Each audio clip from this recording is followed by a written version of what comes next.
Esse é o Museu Afro-Brasil, é um museu que foi fundado em 2004 pelo artista, curador e fundador Emanuel Araújo, tá? Então é um museu novo, né? Fez 10 anos agora em novembro, dia 22. Ele conta com três divisões, 3 pisos, piso subsolo e piso térreo com exposições temporárias, que não necessariamente tenham a ver com a temática do central do museu. Já teve exposição da Marilyn Monroe, já teve exposição aqui de arte japonesa. Então, esse piso temporário é um piso que ele vai trazer várias exposições que não necessariamente estejam vinculadas ao tema central do museu. O piso superior é o permanente, onde as exposições não mudam, onde está o foco principal, o assunto, o mote do museu. Ou seja, ali que a gente vai saber qual que é a proposta curatorial, qual que é a intenção desse museu. É um Museu Afro-Brasil porque se propõe a contar a história, a memória, a arte e a cultura de todo o povo brasileiro pela perspectiva de homens e mulheres, né, negros e negras. Então, como é que você tem um acervo do museu que parte de um olhar da população negra, tá? Mas não é um museu só para a população negra, é um museu para todo o povo brasileiro, porque subentende-se que estudar o negro no Brasil na verdade, uma necessidade de todo brasileiro, né? Faz parte da nossa formação enquanto brasileiros. Então, lá no Acervo Permanentes vão ter uma divisão de 6 núcleos, tá? Um núcleo que vai falar sobre África, diversidade e permanência, um núcleo que vai falar sobre religiosidade, começando lá com o culto dos babás eguns, passando pelo candomblé, um pouco da Umbanda e o catolicismo popular. Depois vai ter um núcleo de arte que vai se dividir em arte do século XIX, arte do século XX e arte contemporânea. Núcleo de história e memória, para pensar quem são e foram as personalidades negras importantes na nossa história enquanto brasileiros. Então, Machado de Assis, quem foi Cartola, quem foram os escritores, quem foram as dançarinas, quem foram os advogados, quem foram os abolicionistas. Depois a gente tem um núcleo dedicado a festas, pensando na relação do sagrado e profano, que são as festas religiosas brasileiras, que tem praticamente a sua formação a partir do contato do africano aqui no Brasil. Então, boa parte da nossa musicalidade, das nossas festas, elas vão ter uma expressão muito forte africana, né, de origem africana. Então, eu falei África, religiosidade, eu falei artes, falei festas, história e memória e o trabalho e escravidão, que é pensar, tá, homens e mulheres foram, né, sequestrados, trazidos para cá há 3 séculos, aproximadamente de 3,6 a 5 milhões de pessoas para serem escravizadas. Mas elas vieram para cá trabalhar, fazer o quê? Quais eram os ofícios dessas pessoas? Quais foram, de fato, as contribuições desses homens e mulheres? Então, é um pouco para falar quais eram os ofícios, quais eram as profissões, quais foram as tecnologias que esses homens trouxeram para cá, né? O domínio da matéria, da madeira, o domínio do ferro, o domínio da mineração do ouro. Quais eram as condições do negro nessa condição de trabalho compulsório que a escravidão forçou que essas pessoas ficassem, né? Então, são esses 6 núcleos, tá? A proposta do museu, a gente sempre enfatiza que aqui não vai ser um museu da escravidão, também não vai ser um museu da África, tá? É um museu que vai tentar trazer vários momentos e vários elementos importantes para a gente entender a nossa formação enquanto brasileiro, e a nossa formação enquanto afro-brasileiros, e a nossa formação também enquanto um país que é formado pela população africana, tá? Então, cabe questionar, entrando no Museu Afro-Brasil, por que vai ter que ter um museu como esse para trazer artistas negros, como, sei lá, Irmãos Timóteo, Estevão Silva? Por que esses artistas, pintores negros que foram reconhecidos na sua época, artistas que frequentaram a academia, ganharam prêmios, estudaram em universidades em Paris, não são reconhecidos nos outros museus que a gente tem em São Paulo, né? Por que os museus tidos como museus padrões, museus que vão falar da arte de São Paulo, da arte no Brasil, não contemplam esses artistas negros?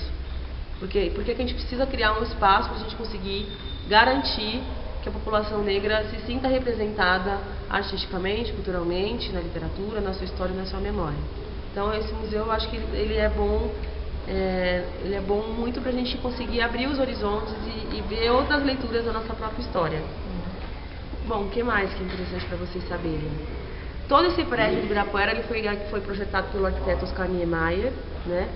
Esse prédio também. Então, o fato desse museu estar nesse prédio é um fato muito importante. Foi uma luta muito grande para a gente conseguir garantir esse espaço aqui para colocar o Museu Afro-Brasil. Houve muita oposição, várias outras entidades queriam esse espaço, é um espaço de boa localização, está perto do Portão 10, né? Então, ter um Museu Afro-Brasil dedicado à história e memória da população negra no Brasil, dentro de um lugar de poder como esse, que está num bairro, que é um bairro nobre, é uma questão simbólica muito importante, tá? Você ter um espaço que é um espaço que é valorizado para ser dedicado à história de pessoas que foram ao longo da nossa memória foram esquecidas, né? Pensar o Museu Afro-Brasil é pensar que ele surge numa década muito importante, que é uma década de 2000 a 2010, que é uma década muito importante para se pensar políticas e ações afirmativas, tá? O que são essas políticas? É a partir do momento em que o movimento negro, o movimento civil de homens e mulheres negros articulados politicamente começam a cobrar do governo brasileiro, né, começam a pedir uma reparação histórica à população negra. Se a gente tem um país que é formado por um passado escravista, a gente subentende que essa população negra ela foi ao longo dessa história desse país desvalorizada, né?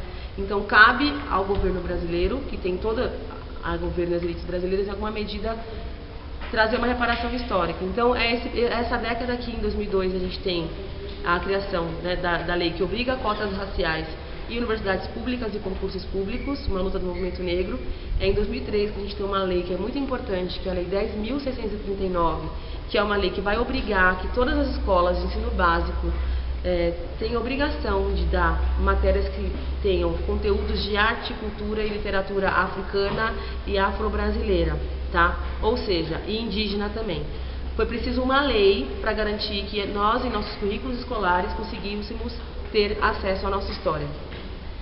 E é em 2004 que surge esse museu. Esse museu não surge atrelado a esses movimentos de ação afirmativa, ele surge pela luta do Manoel Araújo, que é um artista, né, que ao longo da sua vida foi coletando obras que se referissem à produção negra ou à produção de arte tradicional africana, tá? Então é esse contexto que tem esse museu. Não sei se eu consegui ser clara para vocês. Acho que é isso. Vocês têm alguma dúvida? Acho que não. Não, tudo bem claro. Acho que só tem mais uma coisa que é legal, a gente tem uma característica interessante no museu, que é a expografia, a maneira com que as obras são expostas. Não é um museu de grandes obras de arte, nem pretende ser. É um museu que, antes de tudo, está preocupado em traçar relações, trazer elementos que a gente consiga fazer várias leituras a respeito dessa história.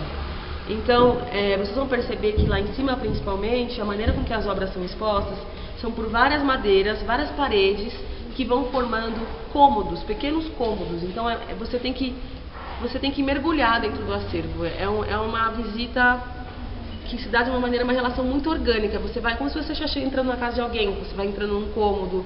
Não é um cubo branco como outros museus, não é um espaço em que as obras estão separadas por tema, ou não, está tudo em relação. É entender essa dimensão histórica na sua totalidade, tá? O eixo central é a religiosidade. Por que a religiosidade é o eixo central? Porque ele corta todos os outros temas.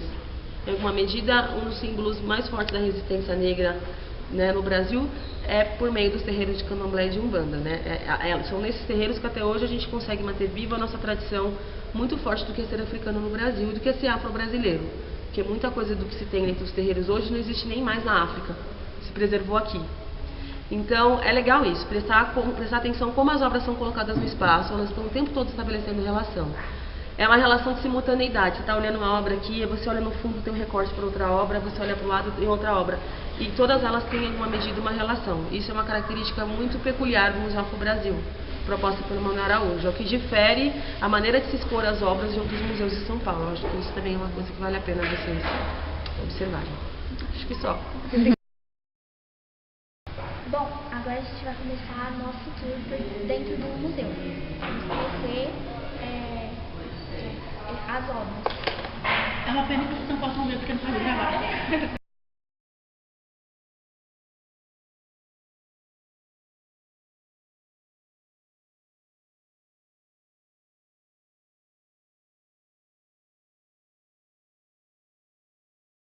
Então, aqui no andar de baixo, o térreo mostra algumas das antiguidades que os negros usavam para usar no seu dia a dia. Aqui pode ver quanto mudou por essas formas de fazer bolo. Também por aqui tem outros utensílios que mostram o quanto que e as marcas continuam aqui. Bem bacana.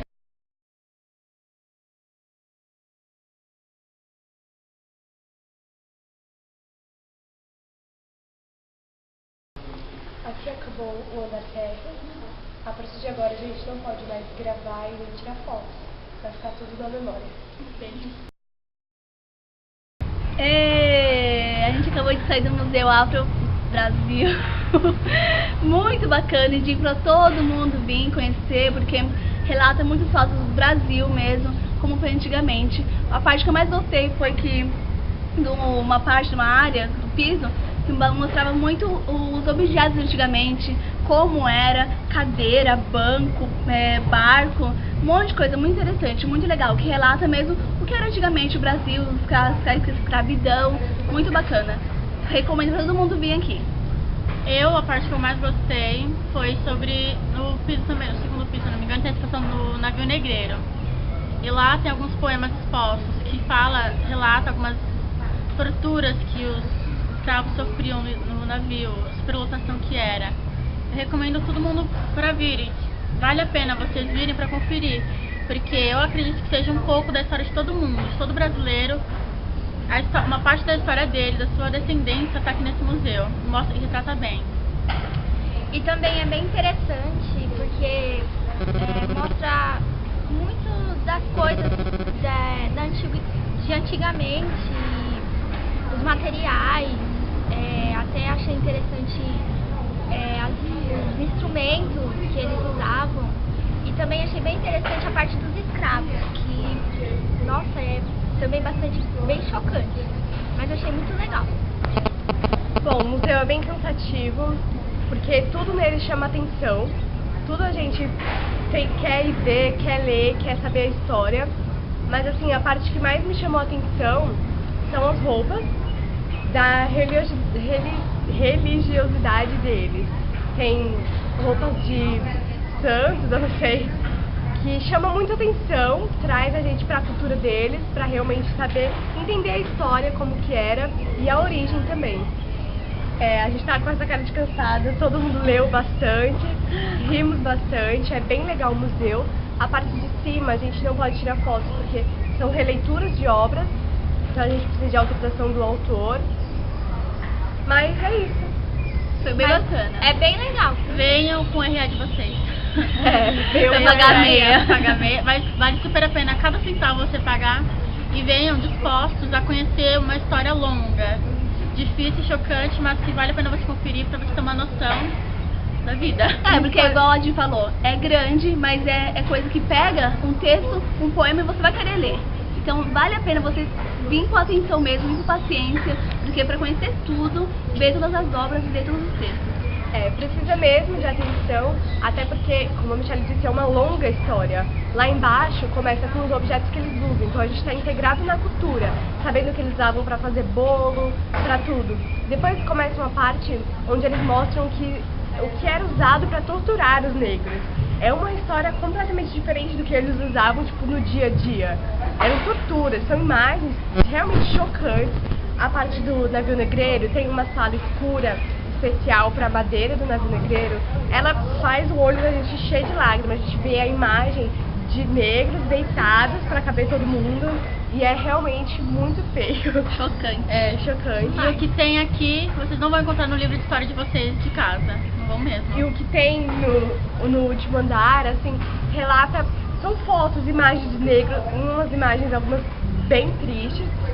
Tem uma imagem que, a primeira visão, assim, a gente vê uma criança branca brincando com uma negra. Quando a gente para reparar, a negra tá realmente muito triste e ela não quer estar ali. Ela tá de cavalinho pra uma criança branca montada em cima dela. Então, são assuntos que realmente chocam a nossa cultura, porque isso não vem relatado dessa forma nos nossos livros. Vem contando que eles eram escravos e que aboliu a escravidão, mas não conta como foi esse período. Negro não é só escravidão, tem a parte de religião que mostra o segundo andar, tem a cultura, então sempre associa negro com escravidão, mas não. Teve escravidão sim, marcou muito, mas também teve a parte muito bonita, a religião dele, a cultura, então marca bastante também essa parte. É isso aí, gente. Beijão. Tchau.